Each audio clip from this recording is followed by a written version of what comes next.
I should have walked away the day she asked me to marry her for a year. Instead, I signed my name, and accidentally signed away my heart. I was 24, broke, and one late rent payment away from losing my apartment. My temporary contract at the marketing firm barely covered groceries, and every day felt like a race I was already losing. Then there was my boss. Claire was 46. Calm under pressure. Always dressed like she had somewhere more important to be. She never raised her voice, yet the entire office listened when she spoke. Most people found her intimidating. I noticed smaller things. She always reheated the coffee she forgot to drink. She rubbed the bridge of her nose whenever meetings went too long. And every Friday evening, after everyone else left, she'd stand by the office window for several quiet minutes before going home. I never asked why. One rainy night, everyone had already gone when the building's power flickered. I found her alone in the archive room, trying to carry a stack of heavy boxes. "You don't have to do that yourself," I said. "I've been doing things myself for a long time." There was something in the way she answered that made me stop talking. Together we carried the boxes downstairs. Halfway through, she slipped on the wet concrete outside the service entrance. I caught her before she hit the ground. For a second, neither of us moved. Rain tapped softly against the metal awning above us. Her fingers had closed around my wrist without thinking. Mine were still steady against her waist. She looked up, searching my face as though she had almost said something she wasn't supposed to. The next morning, her assistant appeared beside my desk. "The CEO wants to see you." When I stepped into Claire's office, she closed the door, met my eyes, and quietly said, "I need you to become my husband, for exactly 1 year." For a moment, I honestly thought I'd misheard her. A fake marriage? Claire gave the smallest nod. She didn't look embarrassed. Just tired. "My grandfather built this company," she said quietly. "He's retiring, and his health isn't what it used to be. He believes stability matters more than numbers. He wants to know the next CEO has a family before he signs everything over. So, why me?" She looked out the rain-speckled window instead of answering immediately. "Because everyone else would see it as an opportunity. And I wouldn't. You looked at me yesterday like I was about to fall. Not like I was someone to impress." Silence settled between us. I noticed the untouched coffee on her desk had gone cold again. Her fingers rested against the ceramic mug, but she wasn't really holding it. She seemed somewhere else. Finally, she spoke. "I was engaged once." The words came out so softly I almost missed them. "It ended 3 months before the wedding." She laughed once, though nothing about it sounded amused. "He married someone else before the invitations were even recycled." Her fingers rested against the ceramic mug, but she wasn't really holding it. She seemed somewhere else. Finally, she spoke. "I was engaged once." The words came out so softly I almost missed them. "It ended 3 months before the wedding." She laughed once, though nothing about it sounded amused. "He married someone else before the invitations were even recycled." She stopped there, as if saying one sentence too many had cost her something. I should have told her no. She was my boss. She was 22 years older than me. People would assume the worst if they ever found out. And yet, sitting across from her, none of those thoughts felt as loud as the quiet ache in her voice. "I'll pay you," she said. I wasn't thinking about the money. Her eyes lifted to mine. For the first time since I'd known her, the distance she always kept between us seemed to disappear. She walked around the desk and stopped beside me. "Then don't answer today." Her fingers rested lightly against my arm for only a second. "If you can, stay a little longer." I looked at her hand. Somehow, leaving that office suddenly felt much harder than staying. I told myself I was only staying because it was the professional thing to do. The lie lasted about 10 seconds. Claire stepped back, almost as if she regretted touching my arm. She reached for the cold coffee, frowned, and set it aside untouched. "I'll have someone bring fresh coffee," I offered. "You don't have to." "I know." Still, I walked to the small office kitchen. It gave me a reason to breathe. When I returned, she was standing by the window again, watching the rain slide down the glass. She accepted the mug with both hands, warming her fingers before taking a sip. "This one's actually hot," she murmured. I smiled without thinking. "So you do notice." "I notice more than I should." The words escaped before I could stop them. She looked at me, not surprised, just quiet. Before either of us could say another word, her office phone rang. The name flashing on the screen made her shoulders stiffen. She answered. "Hello. Grandfather." I pretended to study the bookshelf while listening to only half the conversation. "Yes. I'm working late." A pause. "No, you're right. I won't come alone this weekend." Another pause. "I've met someone." The sentence hung in the room long after she ended the call. She placed the phone down carefully, almost gently. "He wants to meet you," she said. "So soon?" "He doesn't believe in waiting." A knock interrupted us. Her assistant opened the door just enough to peek inside. "Sorry to interrupt, Claire. A few people are still here, and they're wondering why your office is locked." Claire answered before I could. "We're discussing a confidential project." The door closed again. The silence that followed felt even louder. "I can still say no," I whispered. "You can." Neither of us moved toward the door. Instead, our eyes met again, and for a long moment, neither of us seemed certain. Which choice would be harder, to leave, or to stay? Neither of us reached for the door. The office had grown so quiet that I could hear the rain easing outside, leaving only the faint hum of the lights above us. "I don't think this is a good idea," I finally said. Claire nodded. "I know. You deserve someone who isn't pretending." A faint smile appeared, then disappeared just as quickly. "And you deserve a life that doesn't begin with a contract." I looked down at the unsigned agreement resting on her desk. 1 year. 12 months of shared dinners, family gatherings, photographs, rings, and carefully rehearsed smiles. "It would be easier if I didn't like being around you," I admitted before I could stop myself. The words landed between us. I wished I could take them back. Claire didn't answer immediately. Instead, she walked to the bookshelf and straightened a frame that wasn't crooked.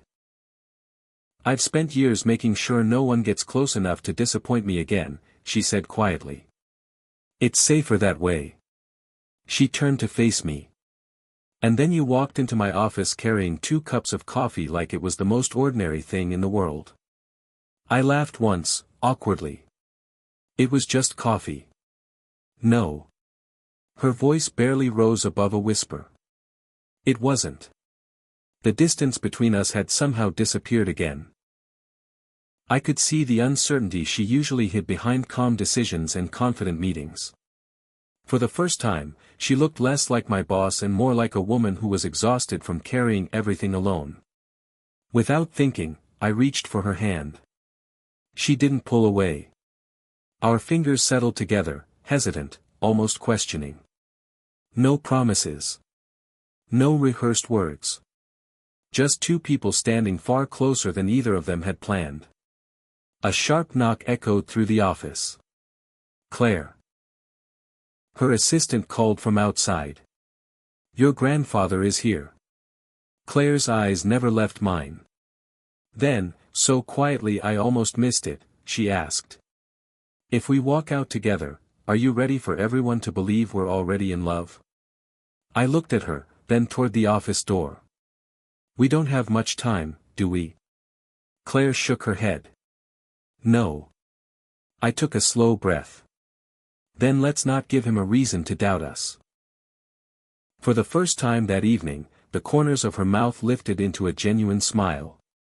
It was small, almost cautious, but it changed her entire face.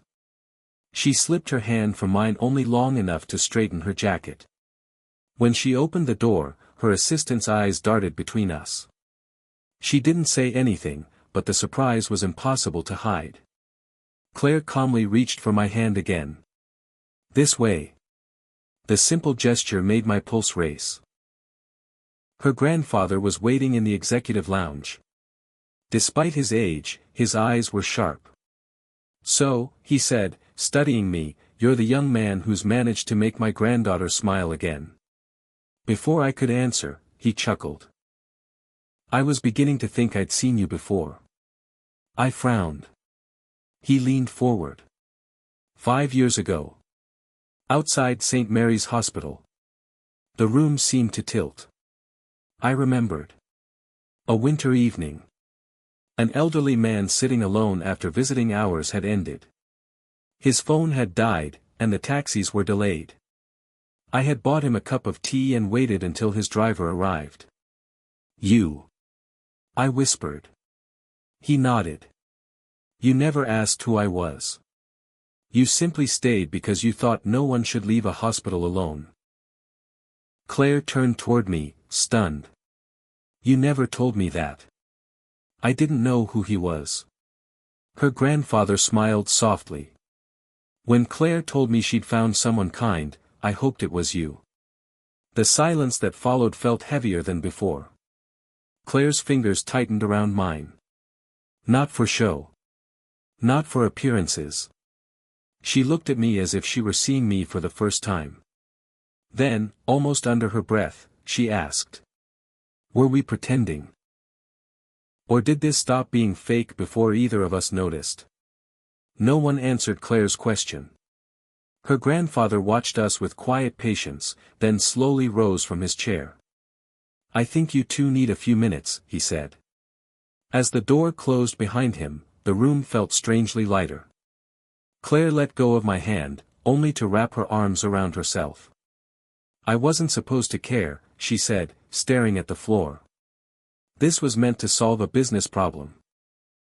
A year of pretending, then we could both move on." "You really believe we could?" She looked up. "I've been trying to." I took a step closer. "When you asked me to marry you, I kept listing all the reasons it couldn't work. My age." I nodded. "Your position. What people would think. How complicated everything would become. And I couldn't make any of those reasons louder than how I felt whenever I was with you." She closed her eyes for a moment, as though hearing those words was harder than she'd expected. When my engagement ended, she said quietly, "I promised myself I'd never build my future around hope again." "You wouldn't be." She frowned. "You'd be building it around someone who's choosing you." The words hung between us. Not rushed. Not rehearsed. Just true. A laugh escaped her, followed by a shaky breath that sounded dangerously close to tears. "You make impossible things sound ordinary." I don't think this is ordinary. Neither did she. She reached into her bag and pulled out the contract. For a long second, she looked at the pages that had started all of this. Then she folded them in half. Again. And one more time. "I don't want a husband who's here because of a signature," she whispered. I gently took the papers from her hands and set them on the table. "You won't have one." She searched my face. "If we do this." I smiled. "Then let's do it for real." She didn't answer with words. She simply rested her forehead against mine, and neither of us felt the need to step away. A year later, I stood in the same office where everything had begun. The contract was gone. The rings were real. What had started as a carefully planned lie had become the truest thing either of us had ever known. The first few months hadn't been easy. People whispered about the age difference. Some assumed I wanted her position. Others believed she was making a reckless decision after her broken engagement. We heard the rumors. Then we stopped listening. Some evenings we'd come home exhausted, eat takeout on the living room floor, and laugh about meetings that had gone wrong. Other nights we barely spoke at all, content to share the same quiet space. Somehow, those ordinary moments became my favorite part of every day. Claire no longer stood alone at the office window after everyone left. She always had someone waiting for her.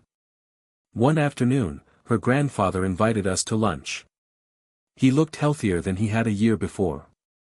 I was wrong about one thing, he admitted with a smile. Claire raised an eyebrow. I thought the marriage would convince me you were ready to lead the company. And? He looked at both of us. It wasn't the marriage. It was the way you looked after each other. On the drive home, Claire reached across the center console and intertwined her fingers with mine. No pretending, she whispered. Never again.